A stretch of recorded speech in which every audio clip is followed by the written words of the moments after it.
Bonjour.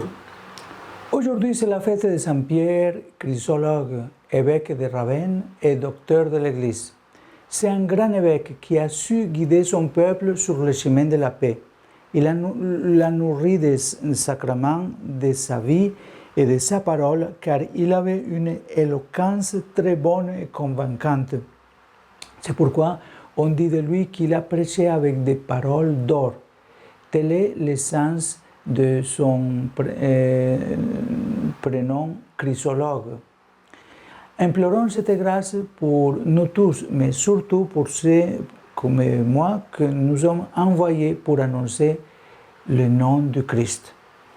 Nous avons vu combien il est important de persévérer dans la prière, ainsi que d'accompagner la prière en vivant et en faisant tout pour et dans l'amour.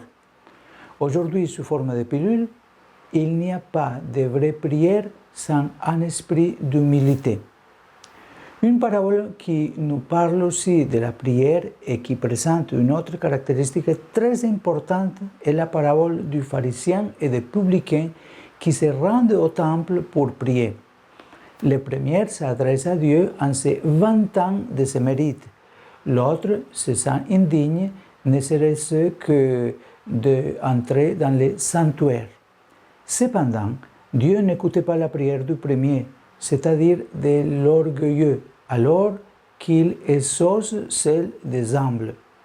Il n'y a pas de vraie prière sans esprit d'humilité. C'est précisément l'humilité qui nous conduit à demander dans la prière, à reconnaître notre rien. L'enseignement de l'Évangile est clair. On doit toujours prier, même quand tout semble vain, quand Dieu nous apparaît sourd et muet et qu'il nous semble perdre notre temps. Même si le ciel s'assombrit, les chrétiens n'arrêtent pas de prier. Son oraison va de pair avec la foi. Et la foi, en de nombreux jours de notre vie, peut sembler une illusion, une fatigue stérile. Il y a des moments sombres dans notre vie et dans ces moments, la foi semble une illusion. Mais pratiquer la prière signifie également accepter cette fatigue. Père, je vais prier et je ne ressens rien. Je me sens comme ça, avec le cœur sec, avec le cœur aride. Il y a des gens qui ont cette expérience. Santa Teresa même l'a eu pendant 14 ans. Et même Saint Jean de la Croix. Mais ils ont persévéré.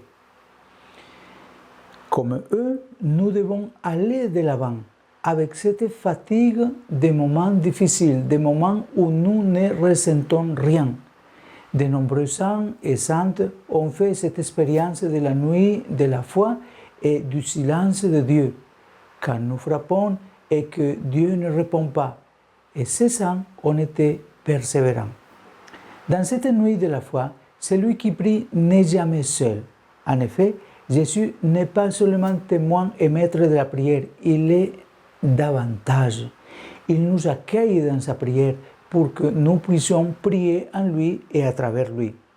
Et cela est l'œuvre de l'Esprit Saint.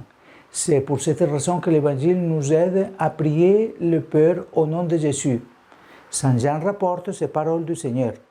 Et tout ce que vous demanderez en mon nom, je le ferai pour que le Père soit glorifié dans le Fils. C'est dans le chapitre 14 de Saint Jean, verset 13. Et le catéchisme explique que la certitude d'être exaucé dans nos demandes est fondée sur la prière de Jésus. Celle-ci donne des ailes que la prière de l'homme a toujours désiré posséder. Comment ne pas rappeler ici les mots du psaume 91, riche de confiance, jaillit d'un cœur qui espère tout de Dieu? Il te couvre de ses ailes, tu as sur son peinage un abri, armure et bouclier sa vérité. Tu ne craindras ni la terreur de la nuit, ni la flèche qui vole de jour, ni la peste qui marche en la ténèbre, ni le fleuve qui dévaste à midi. C'est dans le Christ que s'accomplit cette prière splendide. C'est en lui que celle-ci trouve sa pleine vérité. Sans Jésus, nos prières risqueraient de se réduire à des efforts humains destinés le plus souvent à l'échec. Mais il a pris sur lui chaque cri, chaque gémissement, chaque joie, chaque supplique, chaque prière humaine. Et n'oublions pas l'Esprit Saint qui prie en nous. Il est celui qui nous amène à prier, qui nous amène à Jésus. Il est le don que le Père et le Fils nous ont donné pour aller à la rencontre de Dieu. C'est l'Esprit Saint. Quand nous prions, c'est l'Esprit Saint qui prie dans nos cœurs. Le Christ est tout pour nous, même dans notre vie de prière.